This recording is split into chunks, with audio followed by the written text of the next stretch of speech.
Motion and measurement of distance के अपने इस अगले वीडियो में हम लोग देखेंगे टाइप्स ऑफ मोशन को, जहां हम लोग मोशन की इंट्रोडक्शन पढ़ चुके हैं कि अगर टाइम के साथ किसी ऑब्जेक्ट की पोजीशन में चेंज आता है तो उसे ही बोला जाता है मोशन। और आज हम लोग देखेंगे टाइप ऑफ मोशन, जिसमें पहला टाइप है लीनियर मोशन। ठीक है, तो लीनियर मोशन का मतलब हुआ कि जब ऑब्जेक्ट का मोशन किसी स्टेट में या फिर किसी एक डायरेक्शन में हो रहा हो।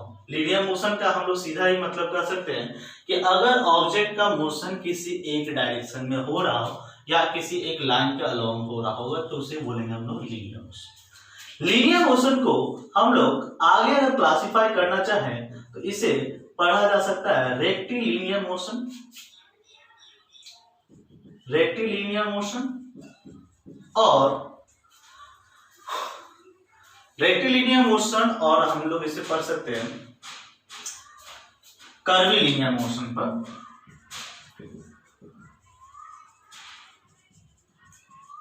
रेक्टिलिनियर मोशन का मतलब हुआ कि अगर ऑब्जेक्ट एग्जैक्टली स्ट्रेट लाइन पर मूव कर रहा हो, इसी के लाइन के आगे और पीछे अगर मूव कर रही है तो इस मोशन को बोला जाएगा रेक्टिलिनियर मोशन। जैसा कि हम लोग एंड के मोशन को देखते हैं कि एक के पीछे एक, एक के पीछे एक, एक के पीछे एक जाते रहते हैं, तो वो हुआ रेक्टिलिनियर मोशन। या फिर आप एकदम ही स्ट्रेट लाइन को एग्जैक्टली फॉलो कर रहे हैं आगे या पीछे किसी भी तरह से, तो ये मोशन कहलाएगी रेक्टिलिनियर। कर्वीलिनियर का मतलब होता है कि लाइन तो है बट वो लाइन स्ट्रेट नहीं है, कर्व लाइन। जैसे सिंपल चीज है कि आप अगर मोटरसाइकिल बाइसाइकिल वगैरह कुछ भी कर रहे हैं और टर्न पर जाते हैं या फिर किसी भी मोड़ पर जाते हैं तो वहां पर क्या हो रहा है कि आपकी मोशन स्ट्रेट लाइन पर है बट वो लाइन स्ट्रेट लाइन ना होकर के कर्व लाइन है, इसीलिए उसे बोला जा रहा है कर्वीलिनियर मोशन। अगला है हमारा कैटेगरी रैंडम मोशन।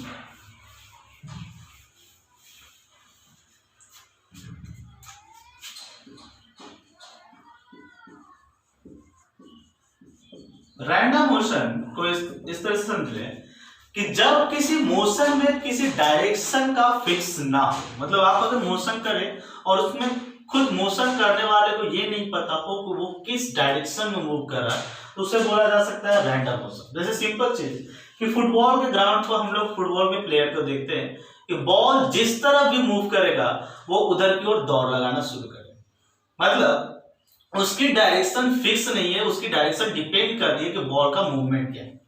अगर पूरी तरह से देखे तो वो एक पल के लिए दाईं ओर दौड़ता है, बाईं ओर दौड़ेगा, फिर आगे की ओर आएगा, पीछे की ओर आएगा, फिर से सीधा चला जाएगा, मतलब उसकी मोशन का कोई फिक्स डायरेक्शन नहीं होगा। और अगर इस तरह के मोशन आप आते हैं जिसमें मूव्स के डायरेक्शन फिक्स नहीं है तो उसे बोला जा सकता है आप लोग को रैंडम मोशन। या फिर आप देखते हो बटरफ्लाइज वगैरह या छोटे छोटे कीड़े मकोड़े या फिर मक्खियों के मोशन को, तो वो पल भर में अपनी डायरेक्शन को तेजी से ऊपर नीचे करके चेंज करते हैं, तो वो डायरेक्शन मोशन भी अपना हुआ रैंडम मोशन। अगला है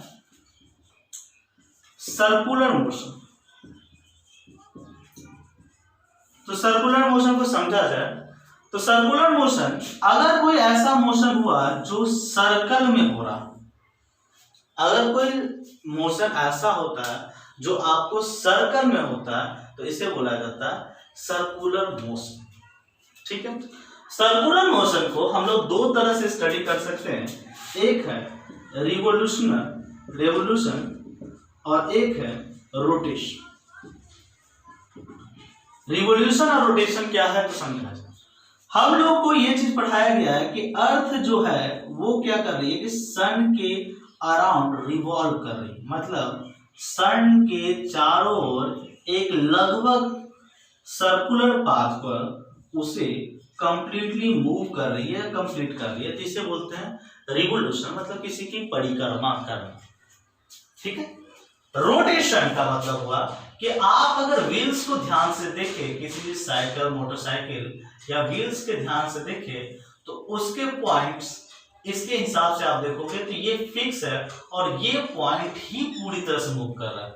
यहाँ ऑब्जेक्ट नहीं मूव कर रहा है, एग्जैक्टली पॉइंट ही किसी फिक्स एक्सिस या फिक्स पॉइंट के अराउंड मूव करते जा रहा है। आपका व्हील्स इस तरह से मूव करते जाता है और इसे बोलेंगे हम लोग रोटेशन। और जहां पॉइंट फिक्स अपने पाथ फिक्स लेकिन केवल पार्टिकल सर्कल को मूव कर रहा है तो उसे बोलेंगे रिवोल्यूशन। तो ये हमारा हुआ रोटेशन मोशन, जो सर्कुलर मोशन की एक कैटेगरी है, ठीक है। उसके बाद हुआ हमारा है वाइब्रेशन मोशन। तो वाइब्रेशन मोशन का मतलब क्या है तो समझा जाए, अगर कोई ऑब्जेक्ट किसी फिक्स पॉइंट के ऊपर नीचे या आगे पीछे के मोशन को बरकरार रखता है तो उसे बोलते हैं वाइब्रेशन मोशन। वाइब्रेशन मोशन किसे कहा जाता है तो देखा जाए तो वाइब्रेशन मोशन अपना है कि अगर कोई ऑब्जेक्ट हमारा अगर किसी फिक्स पॉइंट मान लिया जाए ये है, और इसी फिक्स पॉइंट के इसके आगे और पीछे के मोशन को बार बार दोहरा रहा हो, मतलब आगे पीछे आ रहा हो केवल ऐसे ऐसे करके, तो वो वाइब्रेशन है। या फिर किसी भी फिक्स पॉइंट के ऊपर नीचे अगर कोई मोशन आ रहा है, जैसे सिंपल चीज है, आप किसी रॉड को अपने वॉल में आप केवल इन करके एक पॉइंट को केवल झटका दीजिएगा तो वो क्या होगा, किसी फिक्स पॉइंट के ऊपर नीचे मोशन करते रहेगा, अप एंड डाउन, अप और डाउन मोशन। ये हुआ to and fro motion, to and fro. तो ये मोशन जहां पर अप एंड डाउन या टू एंड फ्रो किसी फिक्स पॉइंट के अराउंड हो रहा है तो इसे बोला जाता है वाइब्रेशन मोशन। अगली जो मोशन हमें देखना है वो है पीरियोडिक मोशन। तो पीरियोडिक मोशन क्या है, पीरियोडिक मोशन, तो पीरियड का मतलब होता है जो रिपीट करना, पीरियड का मतलब होता है रिपीट करना। इसीलिए आपको स्कूल के देखे होंगे कि 5 पीरियड 7 पीरियड, उस पीरियड का मतलब हुआ कि एक फिक्स टाइम के बाद एक्टिविटी को रिपीट करना। तो अगर कोई ऐसा मोशन जो फिक्स टाइम के बाद रिपीट करता हो अपने आप को तो उसे बोला जाता है पीरियोडिक मोशन। और उसको समझने के लिए सिंपल सी समझ सकते हैं कि आप घड़ी को देखे होंगे तो घड़ी में हम लोग देख रहे हैं कि घड़ी के लिए कि हमारे पास अवेलेबल जो भी टाइम होता है क्लॉक सिस्टम है, तो क्लॉक सिस्टम में एक 12 घंटे के बाद हर टाइम को घड़ी अपनी पोजीशन को रिपीट कर रहा है हर 12 घंटे के बाद। ऐसे 24 आवर्स की हमारा पूरा वर्किंग डे होता है, बट घड़ी में चूंकि 12 सेक्शन है तो हर 12 घंटे के बाद 12 आवर्स के बाद अपनी पोजीशन को फिर से रिपीट कर रहा है, तो ये एक तरह से पीरियोडिक मोशन, ठीक है। या फिर आप इसी घड़ी के नीचे जो आप पेंडुलम लगा हुआ देखते हैं, तो पेंडुलम क्या कर रहा है कि वो हर 1 से 2 सेकंड के लिए फिक्स किया जाता है, जिसे आप लोग बोलते हैं सेकेंडरी पेंडुलम। तो सेकेंडरी पेंडुलम का क्या होता है कि ये 2 सेकंड में यहां से यहां जाता है और इस छोर से उस छोर को रिपीट कर रहा है अपने मोशन को, तो ये भी एक तरह से पीरियोडिक मोशन का ही क्लास हो, ठीक है। उसके बाद है नॉन पीरियोडिक मोशन। तो नॉन पीरियोडिक मोशन जो मोशन एक समय अंतराल के बाद रिपीट ना करे। सिंपल चीज बोल सकते हैं कि कोई भी ऐसा मोशन जो आपके नजर में आता है जो एक फिक्स टाइम के बाद नहीं रिपीट करता है तो उसे बोलते हैं नॉन पीरियोडिक मोशन। मतलब जो मोशन पीरियोडिक नहीं है उन सब को आप बोल सकते हो नॉन पीरियोडिक मोशन। मोशन की अगली कैटेगरी है अपना यूनिफॉर्म मोशन।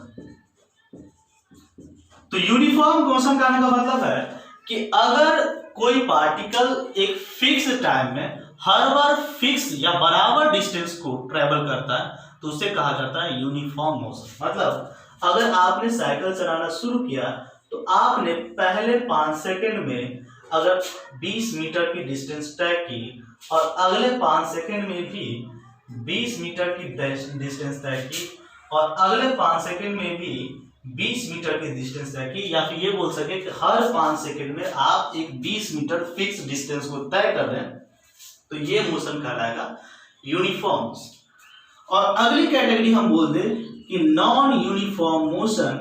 तो नॉन यूनिफॉर्म मोशन हमारा होगा कि अगर हम ए पॉइंट पर से शुरू के 5 सेकंड में 20 मीटर, उसके बाद 5 सेकंड में 25 मीटर, उसके बाद 5 सेकंड में 15 मीटर, कुछ ऐसा जहां पर हम लोग समय तो बराबर ले रहे हैं लेकिन डिस्टेंस को बराबर कवर नहीं कर रहे हैं, तो ऐसे मोशन को ही बोला जाएगा नॉन यूनिफॉर्म मोशन।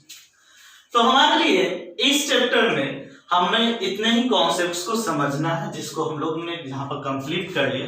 इससे जुड़े हुए हम लोग प्रॉब्लम्स को अगले वीडियोस में डिस्कस करेंगे, ताकि इस कॉन्सेप्ट को बेहतर फिनिशिंग दिया जा सके।